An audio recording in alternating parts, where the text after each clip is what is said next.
A paz do Senhor Jesus. Hoje nós vamos estudar a lição de número 4, que tem por título A Iluminação Espiritual do Crente. Oremos ao Senhor. Senhor nosso Deus, nosso Pai, em nome de Jesus, eu peço a Tua bênção sobre a minha vida, para que o Senhor possa abrir o meu entendimento, Senhor, e expressar a Tua vontade, a Tua palavra aos Teus servos que nos assistem. Peço também a Tua bênção a cada um que está assistindo neste momento, Senhor. Que a Tua mensagem, o Teu ensinamento venha ficar gravado de uma forma tão especial que possamos aplicar todo o aprendizado em nosso dia a dia e assim crescermos na graça e no Teu conhecimento em nome de Jesus. Muito bem.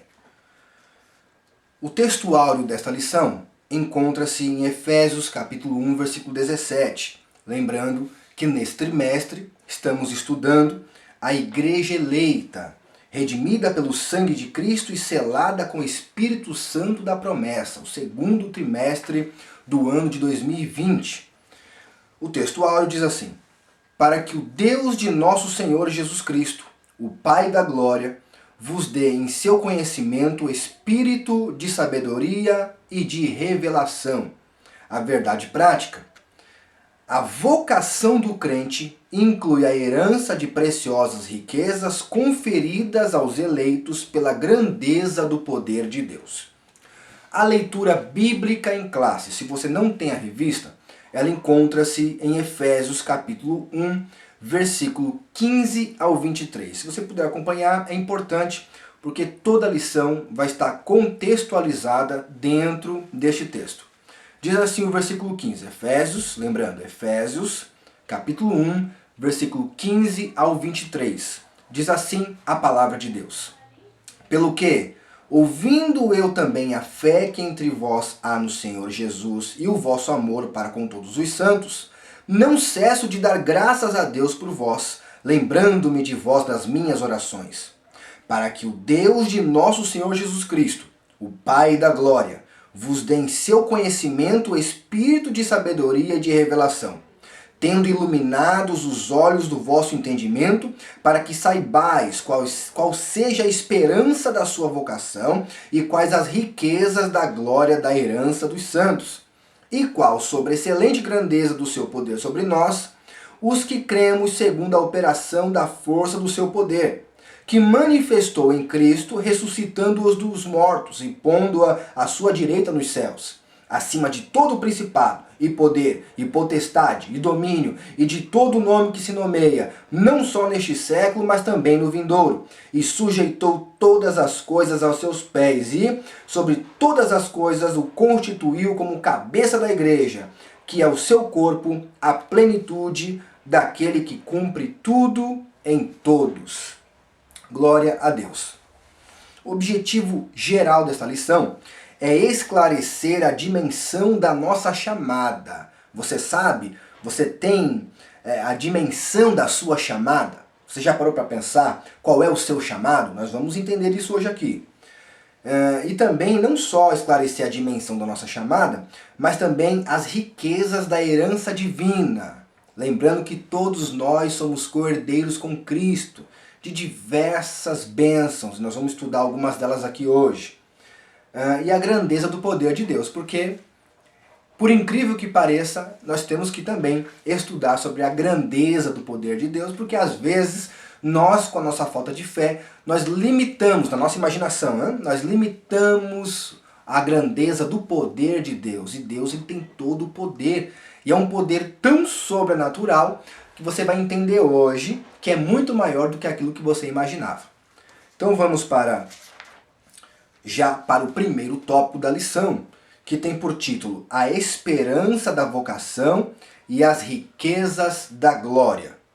O apóstolo ensina que os salvos precisam ser iluminados, grave bem essa palavra, iluminados, para compreenderem quais são a esperança da vocação e as riquezas da glória da sua herança. Note que o ponto X aqui é a vocação. Esperança da vocação. Você sabe o que é vocação? Vocação é um termo derivado do verbo no latim vocare, que significa chamar. Ou seja, quando Deus te chamou, ao mesmo tempo que Ele te chama, Ele também te dá uma capacidade de realizar algo. Todos nós temos diversos tipos de capacitação dada por Deus. Existe a capacitação manipulada pelo homem, aquilo que você se esforça para aprender, você estuda, algo técnico, você estuda, aprende e consegue exercer. Mas existem coisas que nós fazemos que é o próprio Deus que nos dá. É um presente, é um dom que Deus nos dá, com uma finalidade. Ele não te dá dom espiritual, nem dons naturais. Eu vejo muito as pessoas fazerem distinção entre dom espiritual e dom natural. Como se o dom natural pudesse ser adquirido de forma, como posso dizer assim, uma pessoa que tem aula de violão, por exemplo. Já vi muitas pessoas que estudaram violão, mas não conseguem tocar tão bem quanto outras pessoas que nunca tiveram aula de violão. E eu não me refiro somente a pessoas na igreja. Isso é do modo geral.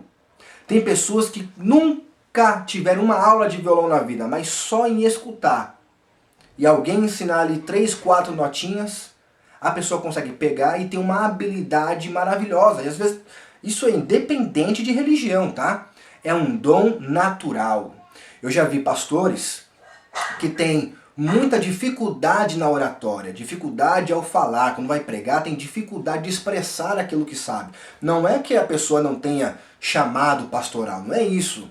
Mas é o dom da oratória. E também já vi políticos que são ímpios, que nunca foram devotos a Deus, mas que têm uma oratória tão boa que todos que o ouvem ficam fixados. Por quê? É o dom natural da oratória. O dom natural para aprender a tocar instrumentos musicais. São dons naturais, mas mesmo sendo dons naturais, preste bem atenção nisso, mesmo sendo dom natural, quem deu o dom natural para esta pessoa?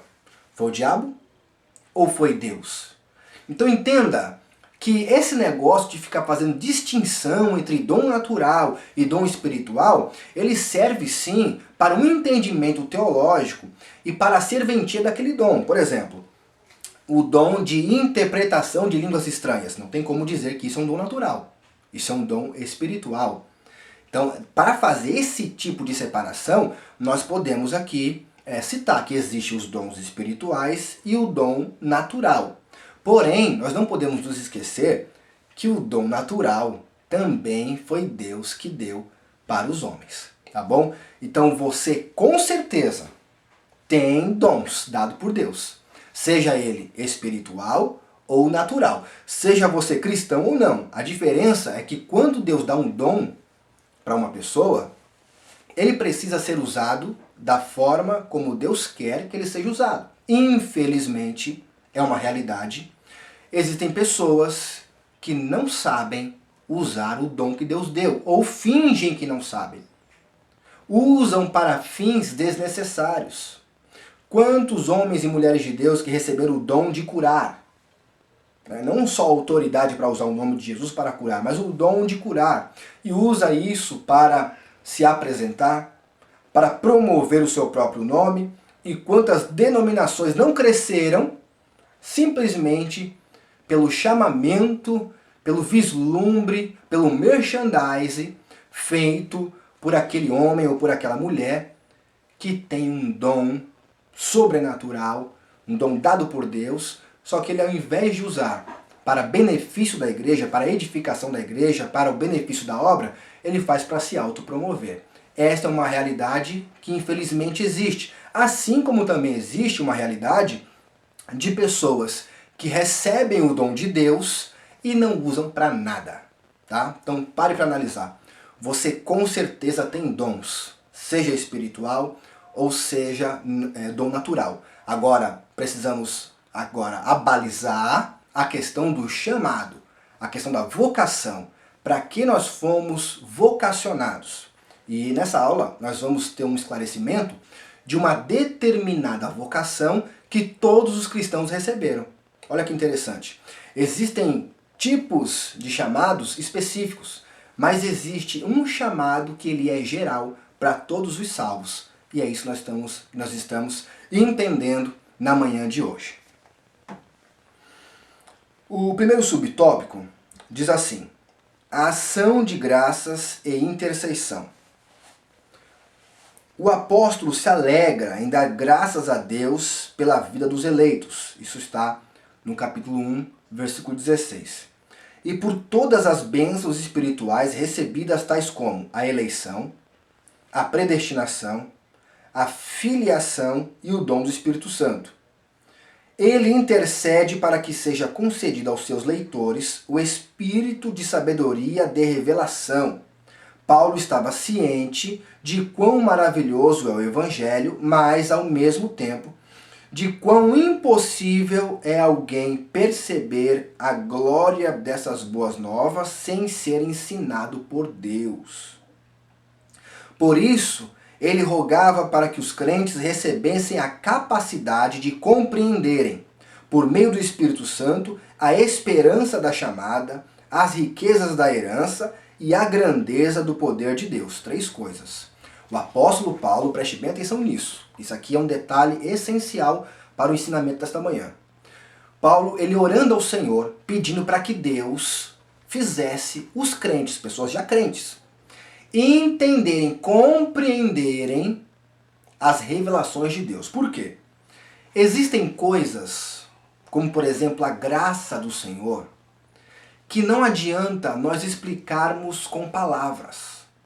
Tem coisas espirituais que, se formos explicar com palavras apenas, com técnicas de palavras, a pessoa não entende.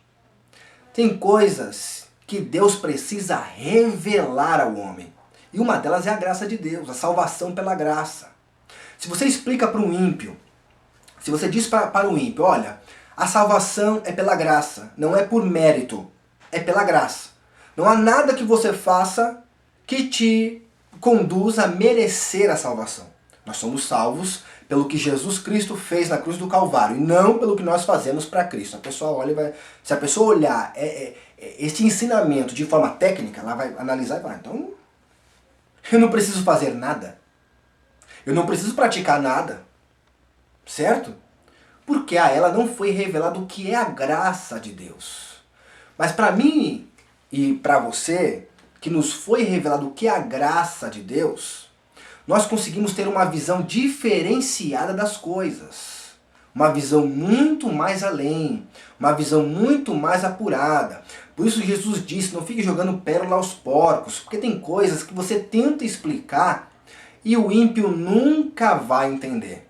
Então o apóstolo Paulo, preocupado com que a igreja entendesse a vontade de Deus, para que a igreja entendesse a sua vocação, para que a igreja tivesse uma visão de mundo, uma cosmovisão alinhada com a vontade de Deus, o apóstolo Paulo, no capítulo 1 do livro de Efésios, da carta aos Efésios, ele ora intercedendo pela igreja, pedindo para que Deus revelasse para a igreja esse entendimento. Porque se Deus não abrir a sua mente, meu irmão e minha irmã, se Deus não abrir a sua mente para esse conteúdo, você fica simplesmente ouvindo palavras jogadas ao vento. Eu já vi muitos crentes dizendo que não entende determinadas pregações, não entende a doutrina, mas aquele que foi iluminado pelo Espírito de Deus, pelo Espírito Santo, iluminado, pelo seu entendimento iluminado, ele consegue ter uma percepção das coisas que Deus faz e da forma com que Deus fala, totalmente diferenciada de todas as demais pessoas. Quando nós falamos para um jovem, olha, você tem que buscar o batismo com o Espírito Santo, ele imagina que é simplesmente para falar língua estranha e pular. Então ele olha isso e fala, se é só para falar em língua estranha, só para pular, eu dispenso. Mas não é só isso.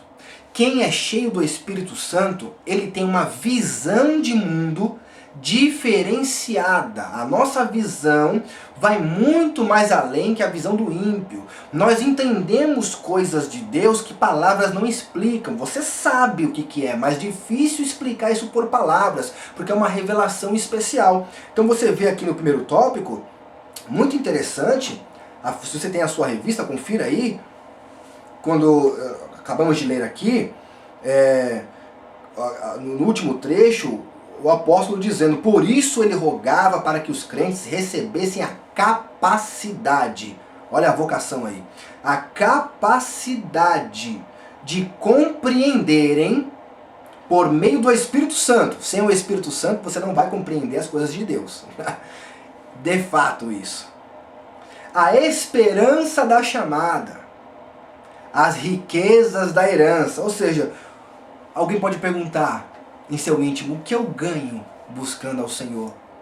O que eu ganho indo para o céu? Sei que vou para o céu, mas qual é o nível de excelência e de grandeza desta herança de ser filho de Deus? Porque nós vemos pelas obras de alguns, que algumas pessoas não dão devido valor a isso, ela prefere atingir aquilo que ela vê com os olhos físicos. Mas quando o Espírito Santo abre o seu entendimento, você enxerga muito mais além do que os seus olhos físicos podem ver. Você enxerga com os olhos espirituais.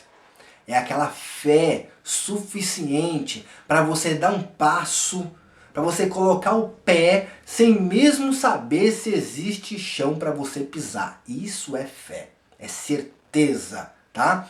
Então entenda.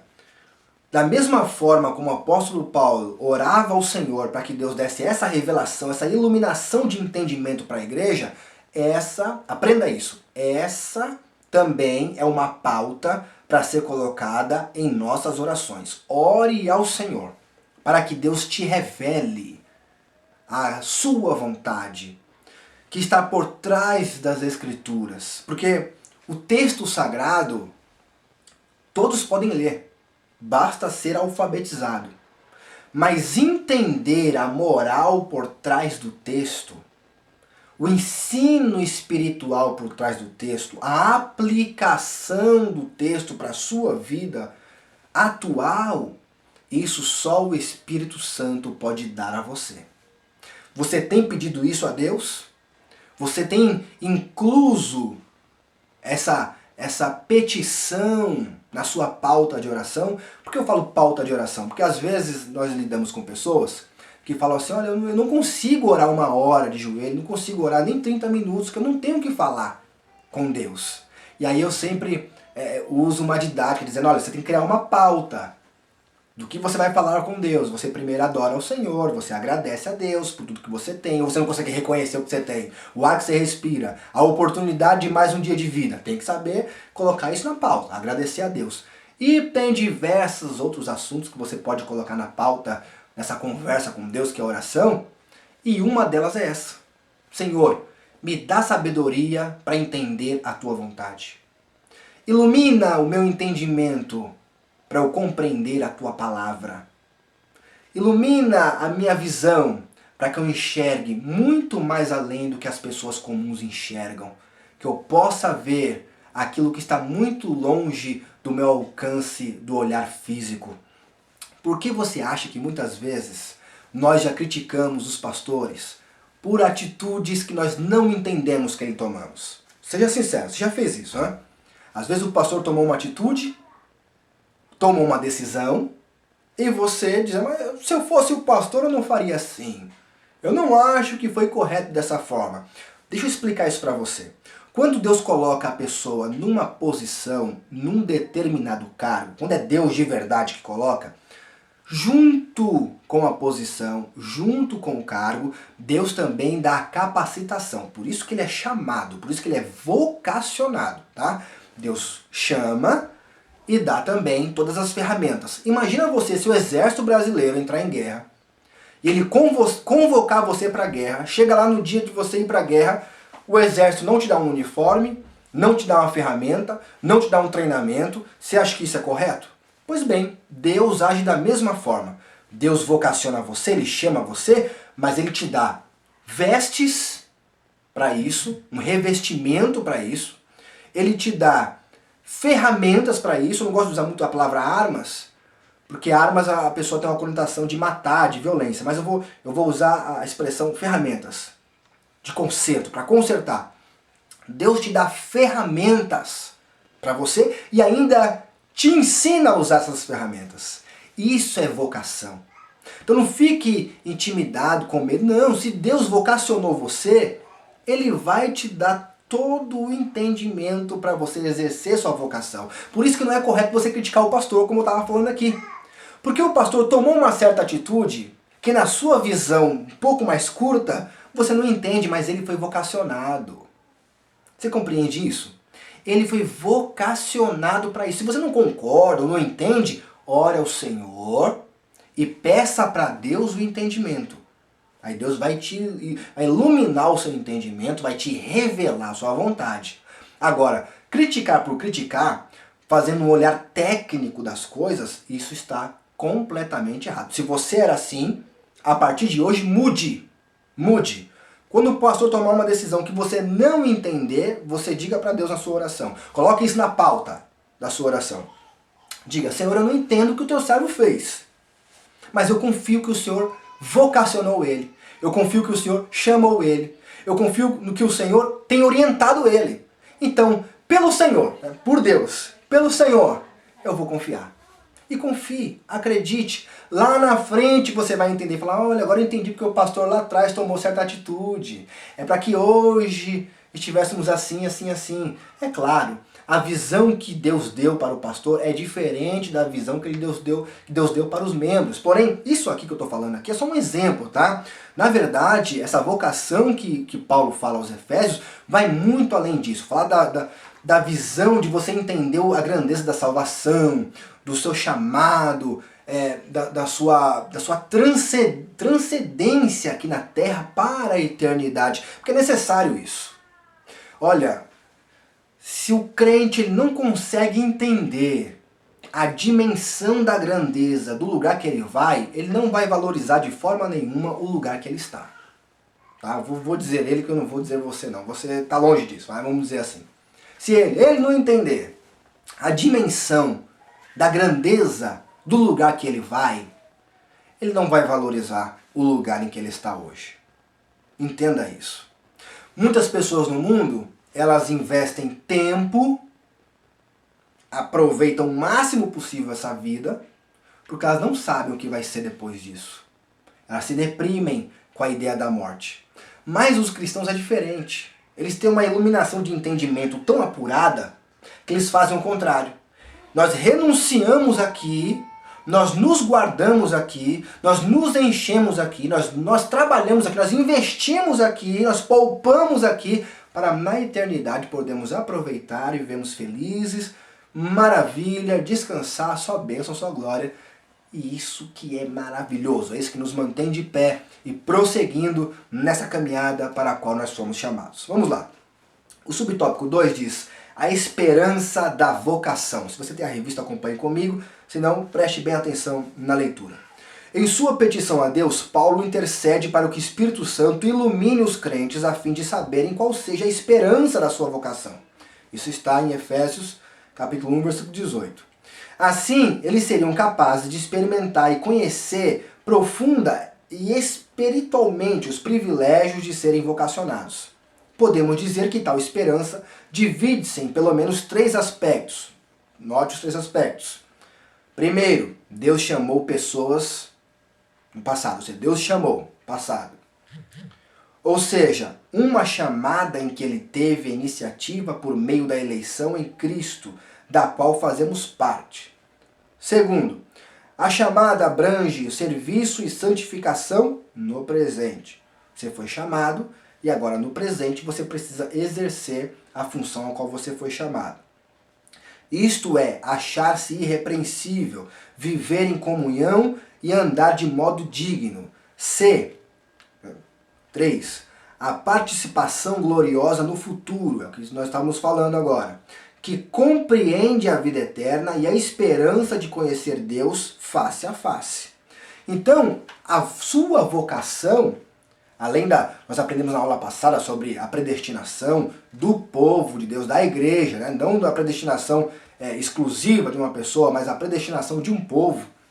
E hoje, e a eleição para isso, hoje nós entendemos o seguinte, para nos mantermos dentro deste ramal onde as pessoas estão eleitas e foram predestinadas, nós precisamos exercer no presente a capacidade que nos foi dada no passado. Ou seja, o que foi dado no passado? O dia que você aceitou a Cristo, o dia que você se entregou ao Senhor, você recebeu uma vocação, um chamado para ser salvo, para ir para o céu, para viver ao lado de Cristo eternamente.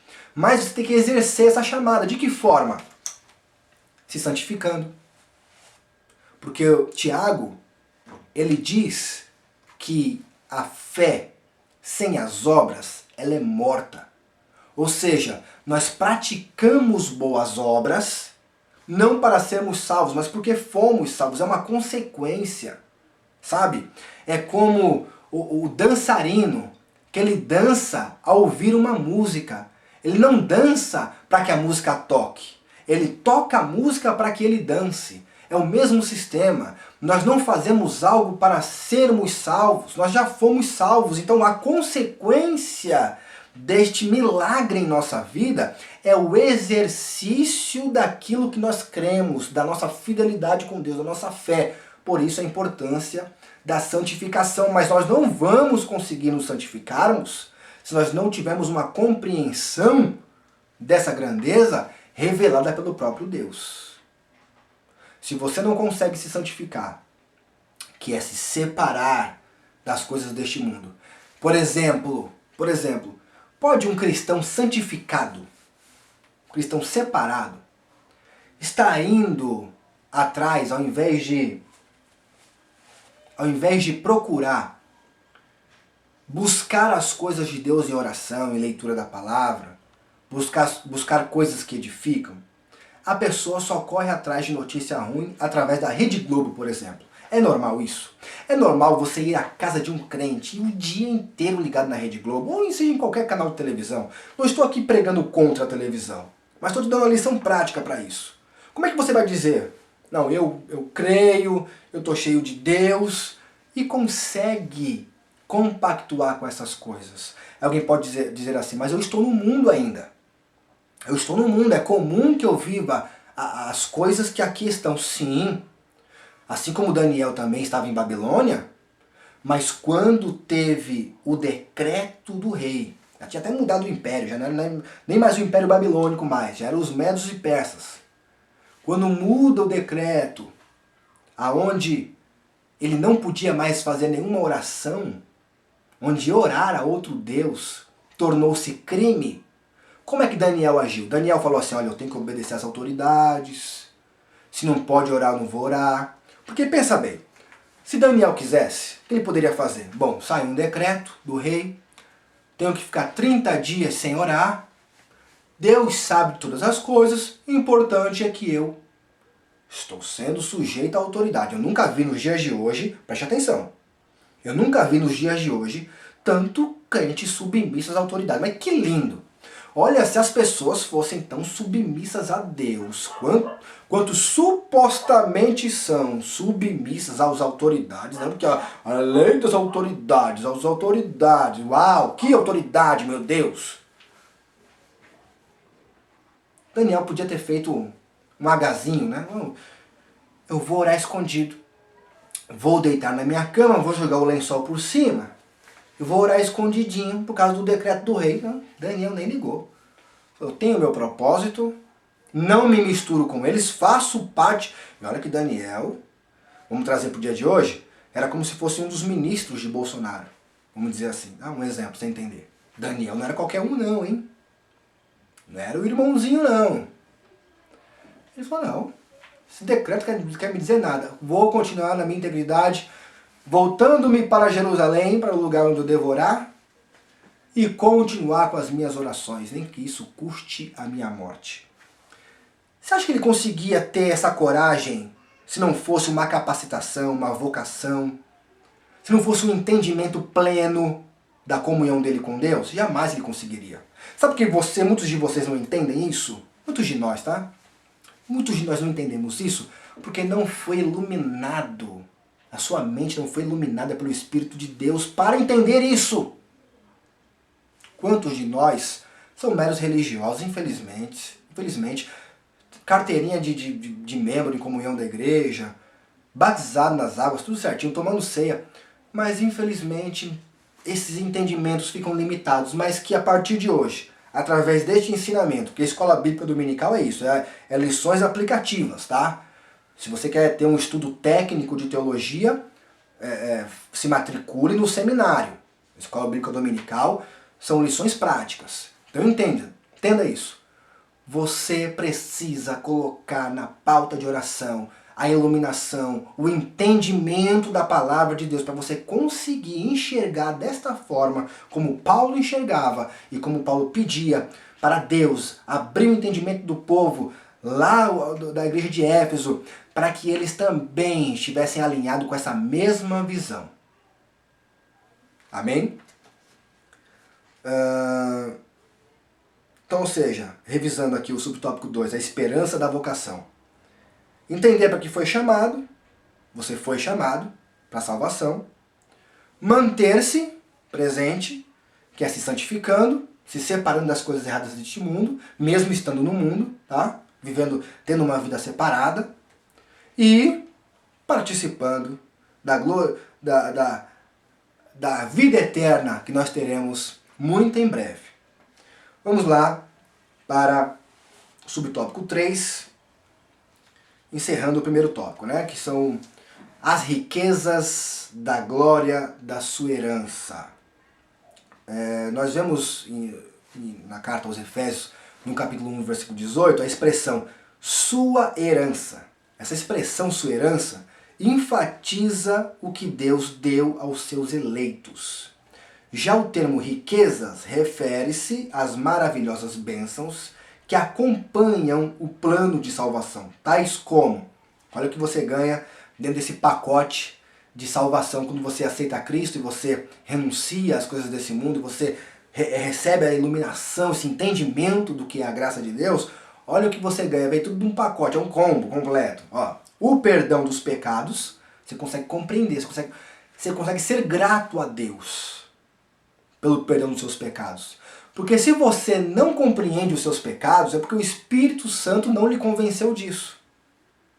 Se você não consegue enxergar seus próprios pecados, o Espírito Santo não está atuando da forma como queria na sua vida.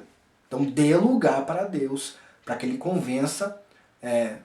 nos convença dos seus pecados. Agora, nós que já compreendemos isso, você que nos assiste, você que está em comunhão com Cristo, você que entende isso, você obviamente é grato a Deus pelo perdão dos seus pecados, principalmente a quem fez muita coisa ruim no passado. Quanto mais coisa ruim você fez, maior é o seu nível de gratidão pelo perdão que Deus nos deu, mesmo sem nós merecermos. Então vamos lá, olha o que tem no pacote, no presente aí que Deus deu para nós.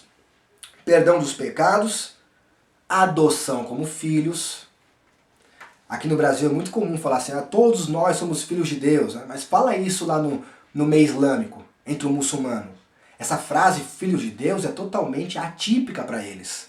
Sabe? Lá não existe grau de parentesco entre os homens e Deus. Deus é Deus, os homens são os homens. Nós cristãos somos os únicos que temos esse relacionamento como se fosse parente, sabe, de Deus, filho de Deus. E olha, filho por quê? Porque fomos adotados. Você é grato por isso? Imagina um menino de rua que vivia sofrendo, morando na rua, cheio de doenças, cheio de feridas pelo corpo, fome, e de repente vem um casal de pessoas ricas, com muito amor para dar, e adota aquela criança. Você imagina o sentimento de gratidão daquela criança e a alegria dela por ter sido adotado por pessoas tão poderosas. Eu e você temos que ter esse sentimento. Deus, o Todo-Poderoso, que criou tudo, criou todas as coisas, Ele sabe o seu nome, Ele te criou, Ele te adotou, sabe? Não tem palavras para agradecer ao Senhor por tamanha grandeza, que além de ter te perdoado, ignorado o seu passado de forma definitiva, ainda adotou você como filho. Se é filho, você tem direito à herança, certo? Olha só. Perdão dos pecados, a adoção de filhos e as bênçãos que serão desfrutadas no porvir. Na eternidade, vai ser nos entregados os galardões, né? Que são as recompensas por nossas obras aqui na Terra. Você imagina o tanto de benefício, presentes, cargos, formas maravilhosas, inimagináveis de Deus para recompensar cada um de nós quando chegarmos lá na eternidade, por toda a renúncia que tivemos aqui e por toda a fidelidade que nós temos a Ele. Vai valer a pena. Permaneça fiel ao Senhor, tá bom? Vamos agora para o tópico 2, que tem por título A sobreexcelente grandeza e a força do poder divino. O poder divino é imensurável e nada pode detê-lo. Em sua carta, Paulo se esmera no esforço de traduzir a grandiosidade e a eficácia desse poder que opera em favor dos crentes. Imagina, é até estranho falar isso, mas é real. Imagina ter que explicar para o crente, lembrando que o apóstolo Paulo aqui estava ensinando aos crentes. Imagina você ter que explicar aos crentes a grandeza do poder de Deus. Parece estranho, né? Parece falar assim, mas precisa me explicar a grandeza do poder de Deus? Eu já sei que Deus é todo poderoso, mas nem sempre é assim. Você sabia que existem pessoas que acreditam, por exemplo, que o diabo, ele é a força oposta a Deus no mesmo nível? Como assim? Tem pessoas que creem da seguinte forma: se Deus ele é o todo-poderoso para o bem, o diabo seria o todo-poderoso para o mal. E que os dois estão guerreando ali no mesmo nível, um com a maldade e o outro com a bondade, um com a maldade e outro com a bondade. E esses dois estão se degladiando para ver quem vence. É estranho falar isso, né? Mas tem pessoas que imaginam assim. O poder do diabo e o poder de Deus na mesma altura. Não! Se você pensava assim, a partir de hoje, pare de pensar assim. Está errado esse pensamento. Deus ele é o todo-poderoso e o diabo só pode agir até onde Deus permite. A vontade do inimigo era que eu e você hoje estivéssemos no inferno já. Mas Deus tem nos guardado. Deus tem guardado toda a humanidade. Toda a humanidade tem tido chance de se arrepender, de conhecer Deus. O sol tem nascido para todos. Tá? A diferença é que Deus abriu seu entendimento, te iluminou, te chamou, te vocacionou, te santificou, te adotou. E outros não estão ainda nesse patamar, mas podem estar nesse patamar. São candidatos ainda. Enquanto estiverem vivos, são candidatos a estarem junto comigo, contigo, na eternidade. Aonde Jesus estiver, nós estaremos juntos, tá? Então entenda muito bem isso, para que você não fique dando força e poder ao diabo, um poder que ele não tem. Se ele agiu na vida de Jó, agiu até onde? Até onde Deus deixou.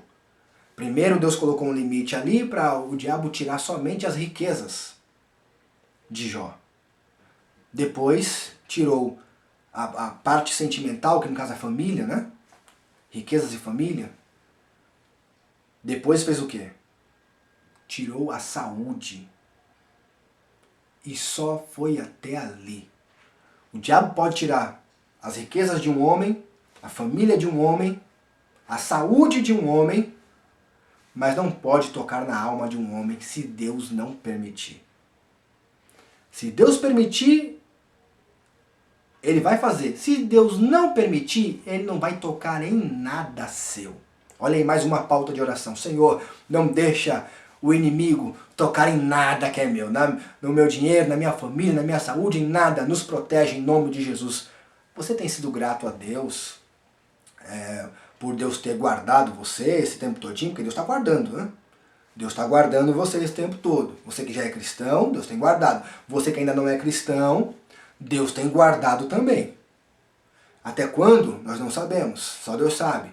Mas que Deus possa iluminar o seu entendimento. Que o Espírito Santo te convença para que você tome as decisões necessárias para estar bem pertinho de Deus e participar dessa maravilhosa promessa que Ele vai cumprir, tem cumprido e vai continuar cumprindo, que é a nossa eternidade para sempre ao lado de Cristo.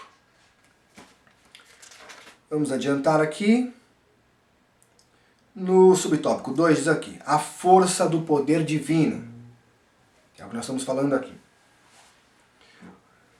Os Efésios, que é para quem o apóstolo escreveu essa carta, eles tinham muitas religiões na época. A mitologia grega fazia parte da cultura, não só da cultura, mas também da economia da cidade dos Efésios, da cidade de Éfeso. Então, a economia da cidade girava em torno do paganismo, de alguns deuses, de uma deusa em específico. E quando Paulo chega pregando sobre Cristo, era como se Cristo fosse um deus concorrente. É igual hoje você chegar na Índia. Na Índia são diversos deuses lá, são mais de 300 religiões que são consideradas como oficiais do governo, diferente daqui do Brasil. Então, o apóstolo Paulo ele tinha que o tempo todo estar provando, mostrando que Jesus Cristo ele era mais poderoso que os demais deuses que as pessoas ali adoravam.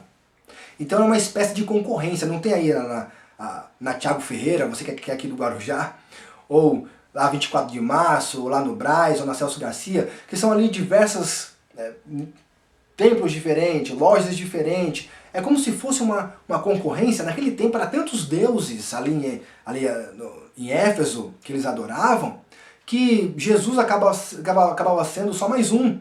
Então quando o apóstolo Paulo mostrava um evangelho cheio de poder, ele excedia essa pregação a um nível muito mais elevado que os demais deuses. Por isso ele tinha essa necessidade de explicar como era, passo a passo, a fragmentação de cada área do poder de Deus. Então, fique bem claro isso. Hoje aqui talvez nós não entendamos isso, porque a gente sabe, estamos conscientes de que Jesus ele é o maior que tudo e que todos, e que não há concorrência, e não há mesmo. Tá? Não há concorrência. Há no meio de outras culturas. Na nossa cultura não há concorrência, está definido que Jesus é o maior e não há outro como ele, ninguém pode mais do que ele.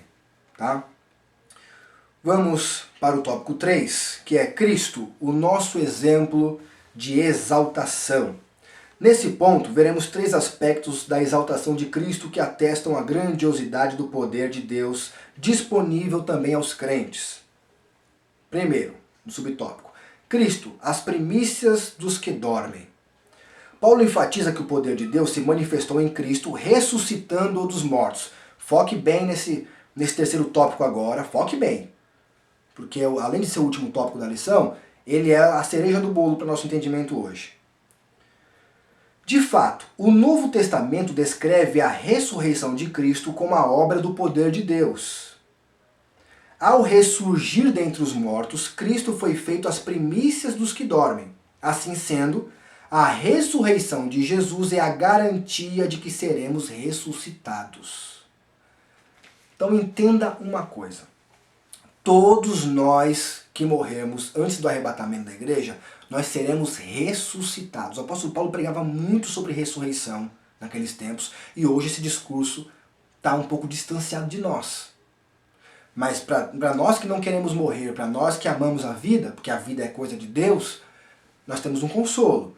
Assim como Jesus foi ressuscitado ao terceiro dia, todos os que morreram em Cristo também um dia serão ressuscitados da mesma forma. Anote isso, porque muitas vezes esquecemos disso. Não é um fantasminha que vai para o céu. Não é um fantasminha que vai viver com Jesus Cristo. É você ressuscitado. Tudo bem que nossos corpos serão transformados. É um corpo glorioso. Porém, é você. Você, o seu corpo, vai ser transformado. Não vai ser dado um outro corpo, um novo corpo. Não, é o seu corpo imortal, o seu corpo corruptível que vai ser transformado em um corpo incorruptível. Aprenda isso, não se esqueça disso, porque tem crente se esquecendo disso. Tá? Então vamos ao segundo subtópico, que é Cristo elevado à direita de Deus. Paulo reforça o poder de Deus quando dá a elevação de Cristo ao trono, ou seja, no tópico anterior falou que o poder de Deus para ressuscitar, essa é a grandeza do poder de Deus, tá? Não há outro Deus acima do nosso Deus, nem como o nosso Deus. No entanto, que o nosso Deus é o único que consegue ressuscitar uma pessoa que já morreu há mais de 3.000 anos, que foi queimada e as suas cinzas foram jogadas no mar. Deus sabe onde está cada partícula desse corpo, Deus vai trazer de volta, vai ressuscitar e transformar. Transformar e ressuscitar, tá bom? Entenda isso. Poder de Deus. Olha a grandiosidade do tamanho desse poder. E o outro poder que é, além de ter ressuscitado, que é o subtópico 2 fala, ele foi elevado ao céu, lembra lá em Atos 1? Que os apóstolos ficaram vendo Jesus subia, a nuvem ocultou. Pois bem, da mesma forma, nós também um dia subiremos, tá? Da mesma forma como Jesus subiu, nós também um dia subiremos. Mas não no sentido, que eu falo como ele subiu, não na metodologia da subida em si, mas sim a posição que ele alcançou. Olha o que o comentarista diz. Aqui está em foco a ascensão de Cristo em referência à promessa messiânica. E aqui ele deixa como referência Salmo 110, Atos capítulo 1, 6, como eu citei. O grau de exaltação para uma posição de honra e autoridade indica o completo triunfo de Cristo sobre o pecado e as forças do mal. E aqui ele deixa também Filipenses capítulo 2, versículo 5 em diante, que nós conhecemos muito bem, que Jesus ele ganhou um nome que é sobre todo nome, que é o nome de Jesus, todo joelho se dobra, no céu, na terra, debaixo da terra. E toda língua vai ter que confessar esse nome um dia. Esse triunfo também está assegurado aos salvos, ou seja, a mim e a você. Esse mesmo triunfo. Assim como Jesus hoje tem uma posição, Jesus na forma humana, né? Ele veio como homem e foi honrado nessa forma humana. Por isso que o apóstolo Paulo diz que só há um intercessor, um intercessor entre Deus e os homens. Jesus Cristo, homem. Porque Jesus, na verdade, o Filho de Deus, sempre existiu. Ele não foi criado. Mas na figura humana, no formato humano, nós sabemos que ele teve um princípio. Né? E esse seguro, né, que nós temos de saber que assim como Jesus foi elevado e ganhou uma posição à destra de Deus, essa palavra destra de Deus tem um símbolo. Tá? Não fique imaginando que Jesus fica o tempo todo lá sentadinho, quieto, sem fazer nada. Não é isso. A destra de Deus é como se nós falássemos aqui hoje. Olha, o irmão fulano, ele é o braço direito do pastor. Então, ou seja, ele tem uma categoria e tal. Então, assim como Jesus foi exaltado, Jesus homem foi exaltado, Jesus em forma de homem foi exaltado, alcançando a destra de Deus, uma posição, um patamar elevadíssimo, assim também os salvos reinarão com Cristo, estarão também ao lado do Senhor, simbolizando que nós estaremos numa posição privilegiada na eternidade. Isso endossa a nossa participação na vida celestial, conforme indica a expressão, nos fez assentar nos lugares celestiais. Você já leu aí? Se você não leu, leia. Anote aí para você ler. Efésios capítulo 2, versículo 6. Assim, tanto a ressurreição como a ascensão de Cristo são obras do poder do Pai. Então, Deus tem o poder de ressuscitar, assim como também tem o poder e vai fazer, que é nos colocar numa posição elevada lá na glória. Subtópico 3, antes da conclusão, para terminarmos, Cristo exaltado sobremaneira. Nesse ponto, Paulo ensina que o poder de Deus exaltou Cristo acima de todo principado e poder e potestade e domínio, e de todo nome que se nomeia. Significa que ele foi exaltado acima de toda eminência do bem e do mal e de todo título que se possa conferir nessa era e também no porvir. O resultado desse triunfo traz duplo benefício para a igreja. Primeiro, que Deus fez Cristo a cabeça da igreja. Segundo, que Deus designou a igreja para ser a expressão plena de Cristo. Olha a responsabilidade de você, igreja de Deus, de nós, igreja de Deus. Nós temos a expressão plena de Cristo. Por isso que eu digo, as pessoas querem olhar para mim e para você e ver Jesus na nossa vida. Esse negócio de olhar para os seus olhos e ver o medo e o pavor, isso aí não vai convencer ninguém. Mas o Espírito Santo que habita em você precisa influenciar para o bem as pessoas que convivem ao seu redor. Isso significa que nenhum poder pode prevalecer contra a igreja do Senhor. Ou seja, poder do homem, poder do Bolsonaro, poder do Rodrigo Maia, poder do STF, nenhum desses poderes se sobressai ao poder de Deus. Ok, igreja? Que Deus possa te abençoar. A conclusão aqui diz o seguinte: embevecido com as bênçãos espirituais, Paulo mantém a adoração contínua ao eterno Deus. A atitude que deve ser seguida por todos os salvos. Ou seja, Nós temos que estar sempre adorando a Deus, não importa a circunstância. Está triste, angustiado, choroso, depressivo? Adora a Deus mesmo assim. A compreensão das dádivas da salvação, olha que nós falamos logo no início, a compreensão das dádivas da salvação demonstra o excelso valor daquilo que Deus fez por nós. Seus atos poderosos viabilizam a transformação e a glorificação dos que creem. Aleluia! Espero ter sido o mais claro possível, para que você tenha tido um entendimento. Não se esqueça de se inscrever no canal se você ainda não é inscrito. Compartilhe essa aula com os demais irmãos e irmãs. Sejamos felizes mesmo em tempo de crise, porque Deus é conosco. A paz do Senhor Jesus.